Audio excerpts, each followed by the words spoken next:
அது அது வந்து ஆச்சரியத்திலும் ஆச்சரியம். எனது கிழக்கே உதிக்கக்கூடிய சூரியன் வந்து மேற்க உதிக்கிற மாதிரி அவங்களுக்கு மாவீரத்துக்கு என்ன சம்பந்தம்? கொன்னவங்களே அவங்க தானே, கொன்னவங்களுக்கு துணை போனவங்களே அவங்க தானே. என்ன சொல்றது, ஒரு தூய தமிழ் தேசிய அரசியல், அதுக்கான ஆளுமைகள் எதுக்கு இதை பண்ணாங்க அப்படிங்கிற எந்த ஒரு வரலாறும் எனக்கு தெரிஞ்சு திராவிட கண்மணிகளுக்கு தெரியுமான்னு எனக்கு தெரியல. இந்த சீமான் பின்னால் நாம் இருக்கிறோம். இந்த தமிழ் இனத்துக்கு இன்னொரு தலைவன் இனி வருவது சாத்தியமே இல்லை. அதான் நான் சொல்லுவேன். வேல்முருகன் என்பவர் வந்து திமுக, அவர் வந்து திராவிட முன்னேற்ற கழகத்தின் சட்டமன்ற உறுப்பினர். அப்ப நாம இதை என்ன நினைக்கணும்னா, இத்தனை ஆண்டு காலம் சீமான் எடுத்து வந்த அந்த தமிழ் தேசியத்தை இன்னைக்கு திமுகவும் கையில் எடுத்திருக்கு அப்படின்னு நினைக்கும் போது அது சீமானுக்கு கிடைத்த மிகப்பெரிய வெற்றின்னு தான் அதை சொல்லணும். நீங்க எதற்காக நீங்க வெளியே போனீங்களோ, எதை எதிர்த்து நீங்க இங்க சண்டை போட்டீங்களோ, அந்த நோக்கத்துக்கு முற்றிலும் எதிராக நீங்க போயிட்டு திமுக ஆதரவோடு இருக்கக்கூடிய கட்சிகளும், அது இல்லாம இங்க இருந்து தமிழ் தேசியத்தை பிரிக்கணுன்ற நோக்கத்துல பயணிக்கக்கூடிய தமிழ் தேசிய ஆர்வலர்கள் என்ற பேர்ல இருக்கவங்களையும் நீங்க கூட்டு வச்சுட்டு கும்மி அடிக்கிறதுனால ஒன்றும் ஆக போறது கிடையாது. அது வந்து தமிழ் தேசியம் வந்து ஒரு ஒற்றை குறையின் கீழ் ஒருங்கிணையும் போது அந்த ஒருங்கிணைப்பை சிதைக்கணும் அப்படிங்கிற நோக்கத்துக்காக இந்த நிலத்தை இதுவரைக்கும் இந்த நிலத்தோட வளங்களை சூறாடி கொண்டிருந்தவர்கள், நமது உரிமையை பறிகொடுத்தவர்கள், நம்ம எதிரி ஆகியவர்கள், நம்மளுடைய அதிகாரத்தை பிடுங்கியவர்கள், அதிகாரத்தை பிடுங்கி கொளுத்தவர்கள், இந்த திராவிட கூட்டம், இவர்கள் எல்லாம் சேர்ந்து தான் இந்த மாதிரியான ஒரு செட்டப்பை பண்ணியிருக்கிறதா நம்ம வந்து பார்க்குறோம். அவங்களுக்கு பின்புலமாக இருந்து கொண்டிருக்கக்கூடியது, இயங்கக்கூடியது அத்தனையுமே வந்து அவங்க தான். அதில் பேசக்கூடியது இப்போ நம்மளுடைய மாவீர தினத்தை பாருங்க, ஒரே ஒற்றை தலைவன் தான் பேசுவார். அங்கே அப்படி பேசுறதுக்கு ஒற்றை தலைவன் இருக்காங்களா சொல்லுங்க?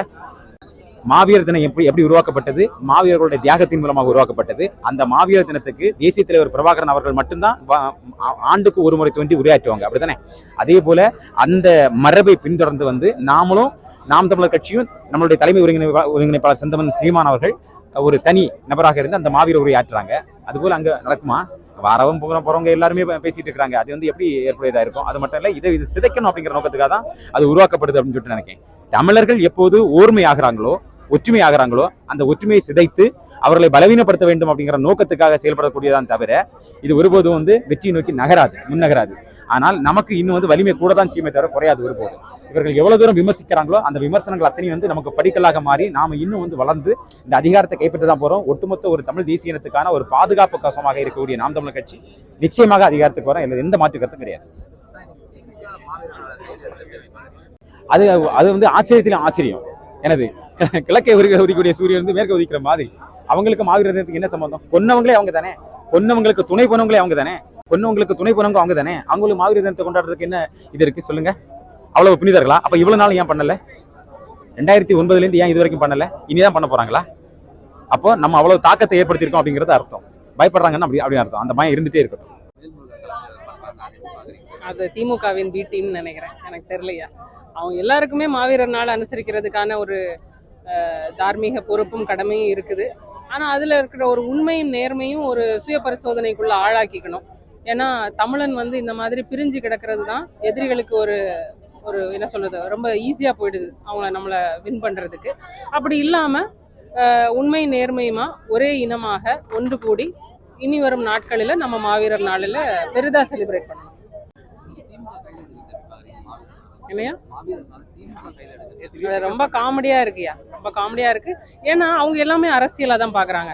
இதை ஒண்ணு இந்த ஒரு விழாவை எடுக்கல அப்படின்னா ஒரு தமிழ் தேசிய தத்துவத்தின் பின் செல் கொண்டிருக்கிற ஒரு தமிழினம் வந்து தனக்கு ஓட்டு போடாது அப்படின்னு தான் பார்ப்பாங்க. அவங்க இதுக்கு பின்னாடி இருக்கிற ஒரு தத்துவம், இதுக்கு பின்னாடி இருக்கிற ஒரு என்ன சொல்றது, ஒரு தூய தமிழ் தேசிய அரசியல், அதுக்கான ஆளுமைகள் எதுக்கு இதை பண்ணாங்க அப்படிங்கிற எந்த ஒரு வரலாறும் எனக்கு தெரிஞ்சு திராவிட கண்மணிகளுக்கு தெரியுமான்னு எனக்கு தெரியல. தெரிஞ்சு அவங்க அனுசரிச்சாங்க அப்படின்னா சிறப்பு தான். எங்களுக்கு அதை பற்றி கவலை இல்லை. முதல்ல நான் என் சொந்த கருத்து இதுன்னா, கட்சியை விட்டு விலகினவங்க, கட்சி கொள்கை பிடிப்பு இல்லாத வேற எதுக்கோ இங்கே வந்திருக்காங்க. வேற கட்சியில் ஏதோ எதிர்பார்த்து வந்தாங்களோ தெரியல. எங்களுக்கு வந்து இன்னைக்கு பேசினார்ல சீமான், இனத்தின் விடுதலை. எங்களுக்கு ஈழத்தில் எம் உறவுகள் பட்ட துன்பங்களை உணர்ந்தவர்கள் இங்கே வந்துடும். இந்த கட்சிக்குள்ளே வந்துட்டு ஏதாவது கிடைக்கும், பதவி கிடைக்கும், எம்எல்ஏ ஆயிடலாம், எம்பி ஆயிடலான்னு, அது பணம் கிடைக்கும் அப்படி வந்தவங்க வெளியே போயிருப்பாங்க. இன்னொன்று, இந்த மாதிரி ஆட்களை எங்களுக்கு எதிரி கட்சிகள் உதாரணத்துக்கு திமுகன்னு வச்சுக்கோங்க, பிஜேபி போன்ற கட்சிகள் பணம் கொடுத்து அவளை பிடிச்சிட்டு போகிறாங்க. இதான் நடக்குது. இதை தமிழ்நாடு முழுக்க அதை செய்கிறாங்க. இங்கே அது தெரிஞ்சுங்க. நான் திருநெல்வேலியிலேருந்து வரேன்.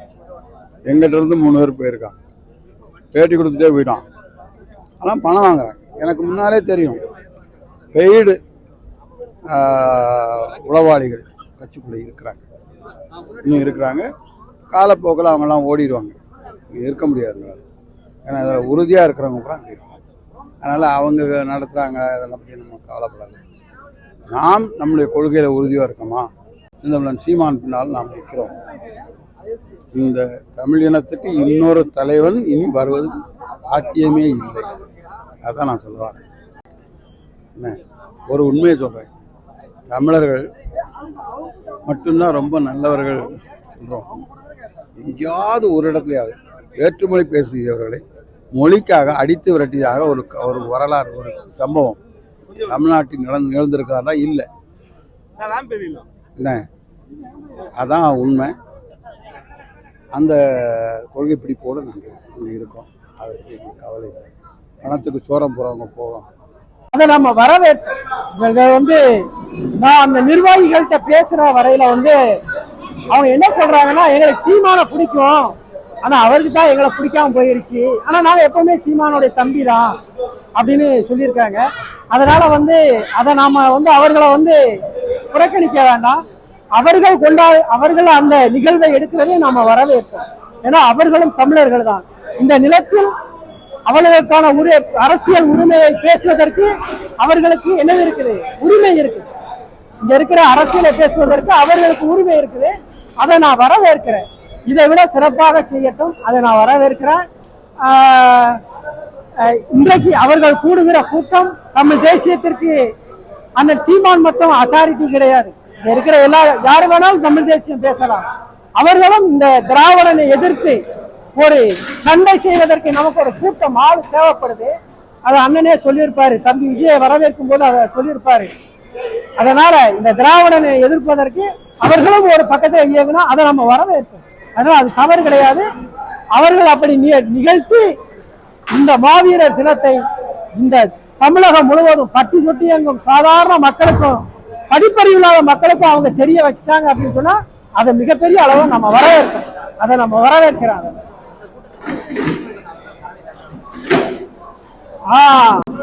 வேல்முருகன் என்பவர் திமுக, அவர் திராவிட முன்னேற்ற கழகத்தின் சட்டமன்ற உறுப்பினர். அப்ப நாம இதை என்ன நினைக்கணும்னா, இத்தனை ஆண்டு காலம் சீமான் எடுத்து வந்த அந்த தமிழ் தேசியத்தை இன்னைக்கு திமுகவும் கையில் எடுத்திருக்கு அப்படின்னு நினைக்கும் போது அது சீமானுக்கு கிடைத்த மிகப்பெரிய வெற்றின்னு தான் அதை சொல்லணும். சீமானுக்கு கிடைத்த வெற்றி, சீமானிடம் இருந்து பிரிந்து சென்றவர்களை ஒருங்கிணைத்து அதை திமுக வழிநடத்துகிறது என்று சொன்னால் அது சீமானுக்கு கிடைத்த வெற்றி தான். ஆனா இவர்கள் அது சரியாக திராவிடத்தை எதிர்ப்பார்கள் என்று சொன்னால் எதிர்க்க மாட்டான். இந்த நக்கி பேசுவாங்க தெரியுமா, அந்த மாதிரிதான் பேசுவான். இவன் திராவிடத்துக்கு ஆதரவாக தான் கடைசி நிலையில எடுப்பான். அதனால சீமான் என்பவர் மட்டும்தான் தமிழ் தேசியத்தின் ஒற்றை முகம், ஒற்றை அடையாளம், ஒற்றை முகவரி. அதை நாங்க ஏற்கிறோம். அதனால நாங்க சீமான் பின்னாடி நாங்க இருக்கிறோம். நன்றி. தமிழ்நாட்டுல மாநாடுகள்ன்றது இப்ப சமீப காலத்துல பெரும் பேசுபொருளா இருக்கு. அதே போல ஒரு முயற்சியில நாம் தமிழர் கட்சியில அடையாளமாக இருந்தவர்கள், நாம் தமிழர் கட்சியினால அடையாளத்தை பெற்றவர்களும் அவங்க எல்லாருமே சில காரணத்தினால ஒதுங்கி இருந்தாங்க. இப்ப அவங்க எல்லாம் ஒருங்கிணைந்து ஒரு மாநாட்டை நடத்துறதாக சொல்லியிருக்காங்க. அவங்களுக்கு என்னோட மனமார்ந்த வாழ்த்துக்கள். ஏன்னா இந்த ஒருங்கிணைப்பை நாம் தமிழர் கட்சியில பண்ணியிருந்தால் கட்சி இன்னும் நல்லா வளர்ந்துருக்கும். அதை கைய மறந்த காரணத்தினால அவங்க அந்தந்த காலத்துல நல்லாதான் வேலை செஞ்சிருக்காங்க. அதுக்கான பலனை நாம் தமிழர் கட்சி கொடுத்துருக்கு. அதுக்கு சிறந்த உதாரணமே பாத்தீங்கன்னா நானா சொல்லலாம். ஏன்னா நாம் தமிழர் கட்சியில எந்த பெரிய பொறுப்பும் இல்லாமல் பாராளுமன்ற பொறுப்பு வேட்பாளராக 2024 அண்ணன் களம் இறக்கியிருந்தாரு. எனக்கு பெரிய பின்புலம் இல்லை. இருந்தாலும் இவங்க சொல்லக்கூடிய இந்த பெரிய ஒரு குறைகள் சொல்றாங்க இல்லையா, அது எதுவுமே எங்க கட்சியில இல்லவே இல்லைன்னு சொல்ல முடியாது. எல்லாத்துலயும் இருக்கிற மாதிரி ஒரு சின்ன மைனர் பர்சன்டேஜஸ்ல இருக்கலாம். அதை அண்ணனோட பேசியும் சில முரண்கள் இருக்கும். ஏன்னா அண்ணன் தம்பி 2 பேருக்குமே பிரச்சனைகள் இருக்கும். அப்போ ட்விங்ஸா பிறந்தவங்களுக்கே இந்த பிரச்சனைகள் இருக்கும் போது இதெல்லாம் பேசி தீர்த்து அப்படிதான் இந்த கட்சி நடந்துட்டு இருக்கு. ஆனால் ஏதோ ஒரு காரணத்தினால அவங்க வந்து முரண்பட்டு வெளியே போறது வந்து அவர்களுடைய உரிமை. ஒரு புதிய இயக்கமா அவங்க பயணிக்கிறதும் அவங்களுடைய உரிமை தான். ஒரு தமிழக மக்களுக்கு அது தேவையான புது புது கட்சிகள் வரலாம். ஆனால் வந்த பிறகு நீங்க எதற்காக நீங்க வெளியே போனீங்களோ, எதை எதிர்த்து நீங்க இங்க சண்டை போட்டீங்களோ அந்த நோக்கத்துக்கு முற்றிலும் எதிராக நீங்க போயிட்டு திமுக ஆதரவோடு இருக்கக்கூடிய கட்சிகளும் அது இல்லாம இங்க இருந்து தமிழ் தேசியத்தை பிரிக்கணுன்ற நோக்கத்துல பயணிக்கக்கூடிய தமிழ் தேசிய ஆர்வலர்கள்ன்ற பேர்ல இருக்கவங்களையும் நீங்க கூட்டு வச்சுட்டு கும்மி அடிக்கிறதுனால ஒன்றும் ஆக போறது கிடையாது. இது வந்து ஒரு நாம் தமிழர் கட்சியை வளர்ச்சியை தடுக்கிறதுக்கு பலவிதமான யுக்திகளை வந்து எதிரணியினர் பண்ணிட்டு இருக்காங்க. அண்ணன் கமல் வந்தாரு டார்ச் எல்லாம் அடிச்சு காட்டினாரு. அப்புறம் பார்த்தா டார்ச் தூக்கி போட்டு தேவையில்லைன்னு அந்த பக்கம் போயிட்டாரு. இப்போ அடுத்து இன்னொருத்தர் இறங்கியிருக்காரு. அவர் யாரால் இறக்கப்பட்டிருக்காருன்றது அரசியல் நோக்குவர்களுக்கு கண்டிப்பா தெரியும். இது இல்லாம நம்ம கூடயே இருந்தவங்க இப்போ வந்து புதுசா ஒருங்கிணைப்பு இயக்கமாக வந்திருக்காங்க. அந்த ஒருங்கிணைப்பை வந்து உள்ள நல்லா பண்ணியிருந்தாங்கன்னா இந்த பிரச்சனை இருந்திருக்காது. அவர்களுடைய புதிய முயற்சிக்கு வந்து வாழ்த்துக்கள் தான் சொல்ல வேண்டியது இருக்கு. ஏன்னா உங்களுடைய இலக்கு, உங்களுடைய கொள்கை என்னன்றதை நீங்க முதல்ல சொல்லணும். அந்த கொள்கைக்காக மக்கள் வரணும். உங்களாலேயே தலைமை ஏற்க முடியல அப்படின்னும் போது அது வந்து ஒரு பெரிய கேள்விக்குறியா நிக்குது. நீங்க வந்து விஐபிஸ கூப்பிடுறீங்க. இங்க பல ஆயிரக்கணக்கான தொண்டர்கள் சீமானின் தம்பிகள் வந்து வெளியே போயிருக்காங்க இல்லையா? தொகுதிக்கு நீங்க ஒரு 234 தொகுதிக்கு 1000 பேர் போயிருக்கதா மீடியாக்கள் சொல்றாங்க. கூட்டி கழிச்சு பார்த்தாலும் 2 லட்சம் பேர் வெளியே இருக்காங்க. அந்த 2 லட்சம் பேரை வச்சு நீங்க ஒரு 10,000 பேரை வச்சு ஒரு பெரிய மாநாடு நடத்துங்கன்னா சந்தோஷமா இருக்கும். ஆனால் அது எந்த அளவுக்கு வரும்ன்றத நாளைக்கு நமக்கே இப்ப தெரியும். இருந்தாலும் பொதுமக்கள் வந்து அது நாளைக்கு சாயங்காலம் இந்த மாநாடு முடியும் போது தெரிஞ்சிடுவாங்க. இல்ல வழக்கம் போல திராவிட மாடல் ஸ்டைல 500 ரூபாய் கொடுத்து காசு கூட்டிட்டு வந்து நீங்கள் இந்த மாநாட்டை வந்து வெற்றி மாதிரி காட்டினாலும் கூட பிற்காலத்துல அதே மாதிரி நீங்க பண்ண வேண்டியது இருக்கும். இது வந்து எப்படி சொல்றது, அமைதியா இருந்திருக்கலாம். அமைதியா இருந்த நீங்க உண்மையிலேயே வந்து நீங்க உங்களுடைய நியாயமான காரணங்களுக்காக நீங்க வெளியே போயிருந்து அதை நோக்கி நீங்க பயணித்தால் மக்கள் உங்களுக்கு ஆதரவு கொடுப்பாங்க. ஆனால் நீங்க உங்களுடைய நியாயமான அந்த கோரிக்கையை வந்து நீங்க முதல் மாநாட்டிலேயே வெளியே காட்டிட்டீங்க. யாருடைய ஆதரவு எடுக்கிறீங்கன்ட்டு கூப்பிட்டுருக்க எல்லாருமே வந்து என்ன ப்ரொஃபைல்ல இருந்து வராங்க, அவங்களுடைய பின்புலம் என்னன்றது தெரியும். மக்கள் வந்து இதை வந்து பெருசாக ஏற்றுக்கொள்ள மாட்டார்கள்.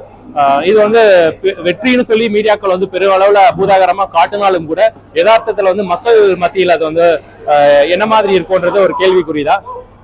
அவங்களுக்கு வந்து வாழ்த்துக்கள் சிரிச்சுட்டு போக வேண்டியதாங்க.